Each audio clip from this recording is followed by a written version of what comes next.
hidup itu nggak mungkin menyedamai terus, kan nggak mungkin seperti itu hidup. Ya baik, assalamualaikum warahmatullahi wabarakatuh. Perkenalkan, nama saya Sony Kurnia Putra SPD. Saya guru SMK 6 Kabupaten Tangerang. Saya mengajar mata pelajaran Bahasa Indonesia dan SBK. Untuk mata pelajaran SBK itu saya mengajar di kelas 10 OTKP semua jurusan. Dan untuk pelajaran Bahasa Indonesia saya mengajar di multimedia kelas 10 semua jurusan. Bapak tuh ngajar udah berapa lama sih Pak di sini? Saya ngajar dari tahun 2014, jadi sekitar 6 tahunan lah, kurang lebih. Oh ya Pak, kemarin kan ada MPLS online tuh Pak. Ya. MPLS online itu Bapak jadi apa sih Pak? Saya jadi wali kelas, panitia untuk kelas 10 MM1. Terus nanti kalau misalkan acara apa saja, saya dikasih tahu Pak Juri, nanti ada suratnya berbentuk PDF, jadi saya kasih tahu ke anak-anak dari jam berapa aja. Pokoknya selama 3 hari itu kita online semuanya. Ada nggak sih Pak kayak kendala gitu Pak pas lagi pelaksanaan? Ada sinyal. Berarti yang pertama itu sinyal ya? Iya, sinyal sama duit bisa gitu. Nggak ada sinyal, nggak ada duit, suka kayak begitu. Kan udah mulai belajar nih Pak. Sekarang kan ya? Ya. Udah mulai belajar. Itu gimana sih prosesnya Pak? Kalau untuk SMK gampang ya, nggak kayak SD, SMP ribet gitu. Saya udah pusing, saya udah pernah ngalamin. Kalau SMK paling ngasih soal dikerjakan gitu, ya kita menggunakan aplikasi Zoom, Google Classroom gitu. Kalau enggak, saya lebih simpel ke email, jadi kasih soal bentuk PDF kirim ke email gitu. Berarti kalau udah selesai juga balikinnya ke email lagi gitu? Iya, udah gampang. Kan kalau udah SMK itu kan biasanya kan berpikirnya lebih di atas SMP SD kan gitu. Udah paham lah apa nih cara gimana gitu, udah paham. Kalau untuk kayak penyampaian materinya gimana? Penyampaian materi memang agak sedikit susah ya. Kita kan nggak bisa menyampaikan materi secara detail, apalagi ya tergantung kota sama saldo duit maksudnya. Kalau saldonya banyak ya fotonya banyak kan gitu juga. Saya juga menyampaikan materinya secara simpel aja. Kalau nggak bentuk PDF, kalau nggak PowerPoint. Cuman kalau berbentuk video gitu mahal kan, apa istilah kata banyak habisin kuota. Saya bentuk PDF aja udah kayak gitu, biar gampang. Karena saya khawatirnya gini, nggak semua murid itu punya kuota banyak, nggak semua murid itu punya duit untuk beli kuota gitu. Kadang-kadang kita kan harus memperhatikan pekerjaan orang tua, pekerjaan orang tua juga. Gitu. Kalau kan tadi udah disampaikan ya materinya, Bapak ngasih materi kayak gitu-gitu. Apakah itu efektif untuk pembelajaran saat ini? Kalau menurut saya ya efektifnya ya kurang sih, cuman ya mau gimana lagi, nama juga jarak jauh kan online gitu. Paling kan nggak mungkin kita harus standby misalkan menggunakan aplikasi Zoom kan, misalkan 1 jam itu waktu ngajar kalian itu 40 menit kan, 4 menit kita harus ngomong, itu kasihan kan, kotanya habis ya, kita mau nggak mau ya seperti itu ya, seefektif mungkin lah bagaimana caranya. Kalau nggak kita buat video secara singkat yang penting bisa dicerna oleh murid. Itu kayak gitu keluhan-keluhan dari murid itu biasanya ke Bapak tuh ada nggak sih Pak? Kayak apa gitu? Kalau keluhan-keluhan sih belum ada, masih baru anak muridnya. Masih nyubi. Kalau keluhan nggak ada, masih baru masuk benih-benih Pak ini nggak bisa. Ya mungkin ada, mungkin malu-malu kucing kali ya bener ya. Karena masih baru itu ya? Iya, makanya masih baru bisa. Kalau misalnya ini Pak, masalah absensi, kan biasanya ada yang siswa ada yang terkendala gitu, masalah entah itu internet atau gimana gitu Pak. Iya, saya sudah ngasih tahu ke kelas absensi dari jam 7 sampai jam 12. Gitu. Iya, mau habis bangun tidur misalkan udah absen tidur lagi terserah, yang penting absensi aja begitu. Wujudnya ada. Kan bisa di Selokan suka ada tuh ya. Pada nama-namanya kan masih absensi seperti itu. Oh iya Pak, itu kan sistem absensinya itu gimana sih Pak? Kalau misalkan ada kan ya di sekolah lain tuh kayak sistem absensinya dia harus foto real time terus dikirim. Ya, kalau yang di sini tuh kayak gimana Pak? Alhamdulillah diberi kebebasan absensinya. Yang penting anak Sherlock sudah ada gitu. Udah. Misalkan Sherlocknya itu dari jam 7 sampai jam 12, misalkan dia ke Pandeglang ketahuan kan di situ kan. Kalau misalkan saya bilang absensinya itu misalkan 13 jam, 8 jam itu. 8 jam, dia ketahuan nih absensi dari mana ketahuan gitu. Kalau misalkan Pak, ada juga mungkin yang HP-nya dia mungkin rusak atau digantikan orang tuanya, kita maklum lah seperti itu. Kita diberi kebiasaan kalau absensi. Berarti kalau kayak gitu juga berarti itu Sherlocknya berarti menggunakan WhatsApp berarti ya Pak? Iya, sama WhatsApp kita bantu dulu. Kan COVID ini udah lama ya Pak ya, udah berapa? Sekitar 7 bulan. 7 bulan. 4 bulan ya. Iya. Pokoknya udah lama lah ya. Pasti kan ada kayak kerinduan gitu kan Pak buat ngajar. Nah, itu gimana sih Pak? Iya, Ya nama 3 bulan kita nggak ngajar kan, dari bulan Maret April, Mei, Juni, Juli kali ya gitu. Ya wajar lah kita paling WhatsAppan gitu. Mungkin ada anak yang ke sekolahan selama 3 bulan itu kan aku nggak boleh ke sekolahan kan. Mungkin dia kangen, kadang-kadang saya melihat mereka tuh antusiasnya tinggi. Terus ada juga yang misalkan dia tuh bersepedaan ke sini, ada lihat apa situasi sekolah, kadang-kadang suka bahas story sekolah seperti apa gitu. Kadang-kadang Pak kita kok apa namanya membahas sekolah-sekolah seperti ya, kalau masalah Covid ini kan kita nggak bisa seperti itu. Dan belum tahu juga ya Pak. Ya belum tahu juga sampai kapan akhirnya. Ya menurut berita sih katanya ada vaksin, tapi saya belum tahu juga kan. Namanya berita kan, kalau ada vaksin ya alhamdulillah kan. Nah, ada pertanyaan Pak dari Satria_Far Iya. Herma. Dia nanya, Pak Sony seneng gak sih ngajar TSM? Semua guru pasti senang ngajar TSM, apalagi kalau diberi tugas kan. Namanya guru ya kita harus mengajar di kelas MMAP atau TSM. Kan saya dulu pernah menjabat jadi wali kelas 1 tahun di TSM kelas 12. Ya maklum lah, namanya juga anak TSM kan laki semuanya gitu. Kalau dibilangin masuk kuping kanan ke kuping kiri wajar lah seperti itu. Tahun kemarin tuh ya Pak? Iya, Kita kemarin saya tahu angkatan kita ya? Iya. Angkatan 9 ya? Angkatan 9 gitu. Berarti kalau misalnya itu kan kayak sebenarnya guru juga nggak mandang mau jurusan apa, yang penting ya itu anak murid saya gitu. Iya, anak murid saya. Ya kadang itu kalau kita sebagai wali kelas, misalkan anak itu sebelum berapapun, sebagai saya misalkan saya sebagai wali kelas tetap harus membelanya gitu. Bagaimanapun anak itu misalkan bodoh atau misalkan ada terlalu masalah yang mesti bisa ditalangin, ya bisa ditanganin gitu. Ya wajar kita sebagai wali kelas bantu gitu kan. Gitu. Kalau misalkan anak ini susah diatur ya dibina. Kalau misalnya kan tadi yang di TSM tuh, nah berarti ada yang kayak seru-serunya juga dong, maksudnya yang di Bapak ngajar di TSM itu. Seru-serunya mungkin banyak ya. Yang waktu pas angkatan 9 itu mungkin banyak yang coret-coretan kan, bajunya itu udah dibilangin nggak boleh coret, tapi coret-coretannya mau gimana lagi ya wajar aja lah gitu. Namanya udah dilarang kan, susah dilarang gitu. Manusia dikasih tahu masuk ke kanan kuping kiri gitu, wajar lah. Ya mau gimana lagi ya, kayak pasti diberi peringatan gitu. Kalau pas 12 kan udah riskan kali ya, harus ngikutin uji kompetensi, harus misalkan ujian UN lulus kan gitu. Kalau misalkan yang mau diterima di perguruan tinggi negeri ya alhamdulillah, kalau misalkan mau kerja wajar lah kalau anak TSM. Tapi bukan TSM juga sih, MMAP juga sama ada gitu, seperti itu gitu. Semua kelas mah sama, semua jurusan juga sama, dan TSM.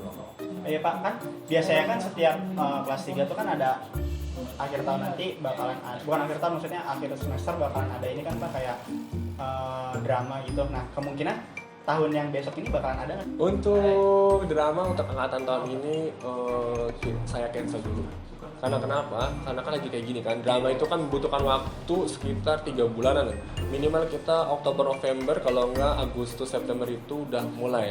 Apalagi Januari itu kita udah mulai seperti biasa kan, nggak mungkin dikebut selama seperti itu. Belum lagi saya belum mengetahui anak-anak kelas 12 sekarang itu sifatnya seperti apa. Kalau angkatan yang kemarin kan masih bisa saya, itu angkatan 9 sama 10 masih bisa. Nah kalau angkatan yang 11 ini saya belum bisa, jadi ya ditunda dulu. Dengan ujian praktek diganti hari lain. Kalau misalkan ada waktu ya mungkin drama akan saya kembalikan gitu. Kalau anaknya, ini mungkin angkatan ini anaknya bagus-bagus, nurut gitu. Kalau itu kan ada kan setiap angkatan kan suka ada yang bahwa nggak dong gitu, gitu. Ada yang susah diatur, dan yang bisa diatur kan suka kayak gitu angkatannya. Gitu. Tapi justru kalau drama itu banyak yang ditunggu-nunggu ya Pak ya, kalau drama itu. Iya, karena jujur angkatan 9 itu saya drama itu istilah katanya gambling ya, maksudnya ya istilah kata saya sebagai guru SPK di tempat orang kan gitu, masuk nggak bisa drama sih gitu paling gitu kan ya. Itu dari mulai saya jujur begini, dari mulai kostum, penata rias, atribut semua itu kan ngabisin duit satu kelas misalkan 1,5 juta atau 2,5 juta kan, 2,5 juta gitu. Itu saya minta kamu harus seprofesional mungkin, sebagus mungkin, dan ternyata bisa gitu. Cuman karena banyak yang beranggapan gini, apa kan budget terlalu mahal, ada yang belum ada, belum ini kayak gitu. Ada juga yang kadang-kadang saya suka dengar ceritanya itu masalah pribadi dibawa ke drama, ada yang seperti itu. Ya bagaimana cara mengkondisikan ya, itu maksudnya di situ sih. Itu namanya juga istilah kata buat video ujian praktek untuk akhir tahun gitu. Kalau pandemi kayak gini mungkin saya tidak bisa, karena saya harus lihat situasi dan kondisi. Pendapat Bapak tentang angkatan 10 ini kan bisa dibilang angkatan Covid tuh ya, kayak ya lulusan Sebenarnya kalau pendapat saya bukan angkatan Covid ya, karena semua serba online. Ya. Karena semua ujian online gitu, dan kalian harus tetap semangat bagaimanapun di masa pandemi ini kan harus belajar online, harus semangat kan. Ya mungkin ada yang ngomong angkatan Covid nih gue coret-coretan nggak bisa, logikanya kan begitu. Tapi ini coret-coretan juga sih gitu, namanya juga manusia kan. Terus juga ujian nasional dihapus, udah kan, didoain kan. Nah, bisa ngomong kayak gitu kan, Pak, ngapain sih ada kenapa harus ada ujian nasional, kenapa nggak ada hapus aja? Udah, liburan selama berbulan-bulan udah kan dikabulkan. Bisa ngomong kayak gitu, habis Pak udah belajar mulu, bosen Pak, liburan kan Pak selama sebulan 2 bulan udah dikabulkan, 3 bulan libur, malah lebih lagi 4 bulan libur gitu. Ya pokoknya kalian berkreativitas sebagus mungkin, karena kan semua sebar online. Jadi karena digital sekarang sangat diperlukan seperti itu. Siswa itu biar biar produktif di masa tetap pandemi ini. biar tetap Siswa-siswa Bapak menurut Bapak gimana caranya? Biar produktif gimana maksudnya? Kayak mungkin nggak main HP doang, maksudnya nggak main game doang, maksudnya lebih ada aktivitas yang positif lah. Caranya itu kalau misalkan namanya kan, kalau misalkan kita lepas dari HP kan susah, nggak mungkin, apalagi kalau misalkan online gini, semua pelajaran online semuanya dari jam berapa sampai jam berapa. Cara menghilangkan cara mengurangi main HP ya, kalian bisa bersepedahan tuh sekali gitu kan, bersepedahan. Kalau jangan HP mulu, pusing nanti lama-lama gitu, stres gitu. Cara menguranginya kita bersepedahan, kalau nggak jogging gitu, kalau nggak main layangan gitu. Jujur layangan itu karena kebanyakan anak-anak sekarang itu lebih ke gadget daripada ke main-main yang konvensional. Kayak kita dulu kan pernah main balap karung, terus main buaya-buayaan, main tak benteng, itu sekarang udah nggak ada. Terus main gerobak solder kan sekarang udah nggak ada. Main layangan apalagi langka banget kan layangan gitu. Ya saya sih bersyukur gitu, karena ada aktivitas di luar gitu. Kalau dulu kan main mulu di luar, masuk ke dalam gitu lah. Sekarang ini boleh keluar aja dulu, jangan sampai di rumah gitu. Tangannya bergerak tapi badan makin gemuk gitu, jadi harus ada aktivitas kan gitu kan. Metode yang Bapak sampai kayak ini loh, pendekatan ke siswa-siswa kan pasti beda-beda nih. Nah itu gimana cara Bapak pendekatan misalnya ke si A, ke si B gitu? Setiap guru pasti punya pendekatan masing-masing. Karena gini, ya kita juga tahu lah pasti, misalkan si anak A, si B ini misalkan dia ada trouble dalam masalah keluarganya, si C ini dia nggak bisa beradaptasi misalkan gitu, si B ini dia itu orangnya istilah kata itu tertutup, introvert gitu misalnya gitu kan. Ya jadi kita pendekatannya misalkan cara ngomongnya secara berdua juga boleh, bisa pribadi gitu. Terus juga kalau misalkan saya juga pernah waktu ngajar angkatan 9 dan angkatan 9-10 kan, misalkan gini, saya itu tipe orang tuh langsung jeplak langsung gitu. Misalkan kalau kamu nggak suka dengan saya silakan, saya bilang gitu. Saya juga nggak berhenti amat, saya bilang kayak gitu. Tapi saya juga ada pendekatan gini, sebagai guru pasti ada pendekatannya, kamu itu permasalahannya apa, pasti ada penanganannya gitu kan. Kalau sama bisa ditangani ya nggak masalah gitu, kalau susah ditangani ya kita kembalikan ke orang tua. Cara pendekatannya ya tergantung sih anaknya. Misalkan kalau anaknya ada, paling banyak sih rata-rata, nggak paling banyak ya, maksudnya kebanyakan itu permasalahan dalam rumah tangga, ngaruh ke anak bisa kayak gitu. Misalkan anak ini misalkan bapak mamanya ribut mulu, pusing perang dunia ke-9 gitu kali itu ya. Terus dia belajar nggak mau, terus sekolah sering cabut-cabutan, jadi kita kasih pengarahan atau kasih tahu seperti itu. Ya ngaruh anak sih mau ngajar seperti itu, ya kita kasih pengarahan, kamu harus begini gitu. Kalau saya detail nggak boleh. Terus juga kalau misalkan anaknya malas nih, misalnya juga anaknya ada yang malas, misalkan dari rumah itu misalkan dia itu dari sekolah berangkat tapi sampai gerbang hilang, ada kayak gitu kan. Dari sekolah berangkat sampai gerbang hilang, ada yang seperti itu. Ya kita kasih tahu pengarahannya seperti apa, kenapa kamu malas belajar. Biasanya itu bocah seperti ini kayak bagi air dalam talas gitu, apa kata temannya bisa diikuti loh gitu. Dan angkatan anak sekarang bukan anak sekarang ya, pasti kebanyakan mereka tuh ngikutin teman-temannya gitu. Kalau mereka belum pernah nyoba tuh kadang-kadang tuh kayaknya gue harus nyoba deh gitu. Coba-coba nanti lama-lama ketagihan gitu. Saya pernah mengatakan seperti ini pribadi pendapat saya sendiri ya, sebelum gitu. Bangun sih boleh, tapi bego jangan sih ngomong seperti itu. Maksudnya begini loh, kalau kamu badung sih boleh, tapi jangan badung fatal-fatal banget ya, badung anak biasa remaja lah gitu. Yang minimal kalian tuh istilah katanya seperti ini. Jadi saya bilang Badung boleh tapi gue jangan gitu. Misalkan harus seimbang lah logika gitu. Ya kan soalnya dituntut untuk mendidik kalian itu supaya menjadi manusia-manusia yang berguna, kan logikanya seperti itu. Ya wajar lah ada yang misalkan ada yang bangun Badung sedikit masa Badungnya kayak Badung bolos gitu. Sebenarnya sih nggak boleh sih, bolos cabut sekolah juga ada yang suka ngerokok juga ada kan, dibilang nggak boleh ngerokok tapi ngerokok logikanya gitu kan, budak kan orang Indonesia. Kadang sih begitu, kadang-kadang kalau ada guru lewat ngerokok, rokoknya di mana, aspek di mana kan logikanya begitu. Kan suka begitu kan. Ya biarin aja lah gitu. Jadi saya sebagai guru sudah mengingatkan kalau merokok itu dilarang seperti itu. Itu kalau pendekatan online-nya gimana Pak? Itu kan beda tuh, itu pasti ke pendekatan Kalau secara pendekatan langsung. online kita nggak bisa kalau pendekatan online karena begini. Pendekatan online itu gini ya, jarak jauh kan gitu ya.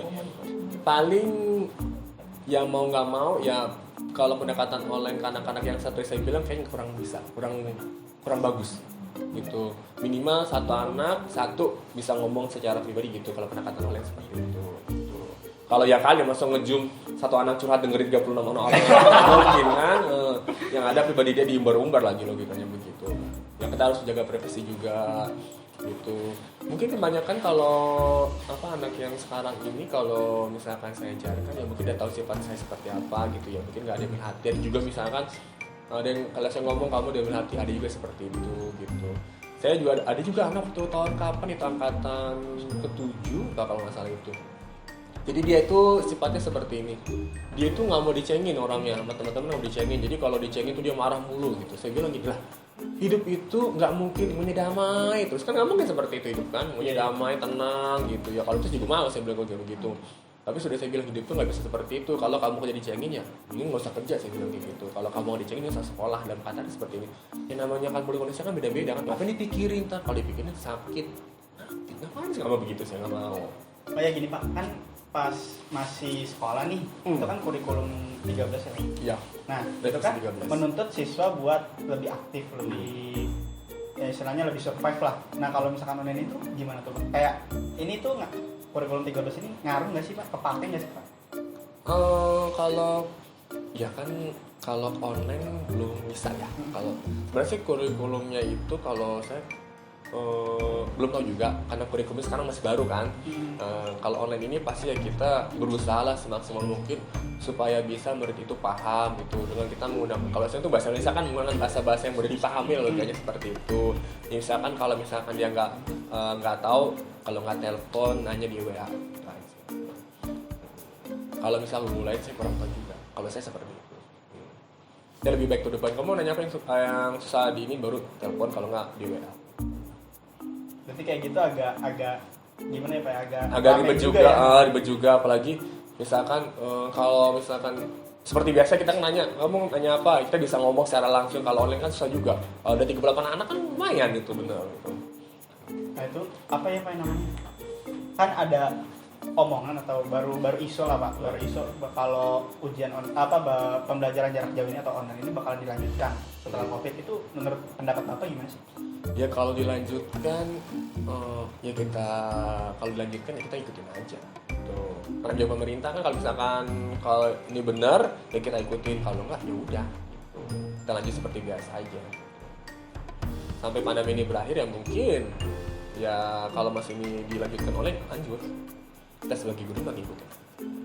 Kan ini pesan buat kelas 12 mumpung masih awal, gimana biar nanti pas lulus tuh dia nggak bingung gitu Pak menentukan mau kemana, mempersiapkan lah untuk mempersiapkannya ya mau nggak mau ya kalian harus mencari tahu ya. Namanya juga sekarang kan online kan semua pasti ada di tangan kan. Kita mau kuliah apa di HP, misalkan kita mau cari kerja juga di HP, minimal semaksimal mungkin kalian itu kreatif lah gitu. Bisa ya kalau enggak misalkan tanya ke gurunya, Pak saya mau masuk jurusan ini bisa nggak seperti ini gitu. Terus cara masuknya seperti apa, cara seperti apa, kan ada seperti itu. Minimal kalian harus banyak bertanya. Terus juga jangan misalkan ya udah gue nunggu aja, nggak bisa seperti itu gitu, nggak bisa nunggu gitu. Ya udah dah, udah nggak ada ujian nasional ini kan nggak mungkin seperti itu. Kalau misalnya kalian mau ke perguruan tinggi negeri ya kalian cari syaratnya apa, masuknya seperti apa, harus belajar, pasti harus belajar demikian. Untuk angkatan kelas 11 sekarang kalian dituntut untuk berkreativitas mungkin sebagus mungkin. kreativitasnya apa? Kalau jika kalian ingin perguruan tinggi negeri, ya mau nggak mau kalian harus mencari tahu atau searching di Google bagaimana syarat-syaratnya. Nanti juga dibantu sama guru-guru BP. Biasanya guru BP yang bantu seperti itu. Dan juga jangan istilah kata kata COVID begini, enggak juga. Pokoknya semuanya serba online, kalian harus dituntut berkreativitas mungkin. Jangan cuma main Mobile Legends doang gitu. Tangannya geram, badan cuma diem, atau bengkak semuanya nanti. Pesan-pesan Bapak deh buat akhir nih kan ini masih pandemi kayak gini nih Pak, buat anak-anak siswa Bapak, ini sekalian penutupnya gimana pesan-pesannya? Pesan-pesan Bapak tetap semangat di saat pandemi seperti ini. Kalian jangan lupa berkreativitas gitulah. Terus juga jangan patah semangat, harus tetap semangat terus. Bagaimanapun juga kita harus mau nggak mau ya harus mengikuti jalur gitu. Kalau kita pandemi online ya kita ikuti online gitu. Jangan mas-malasan lah. Ya sekian dari Bapak, mohon maaf apabila ada kata-kata yang salah, tolong dimaafkan. Baik, assalamualaikum warahmatullahi wabarakatuh. Waalaikumsalam warahmatullahi wabarakatuh.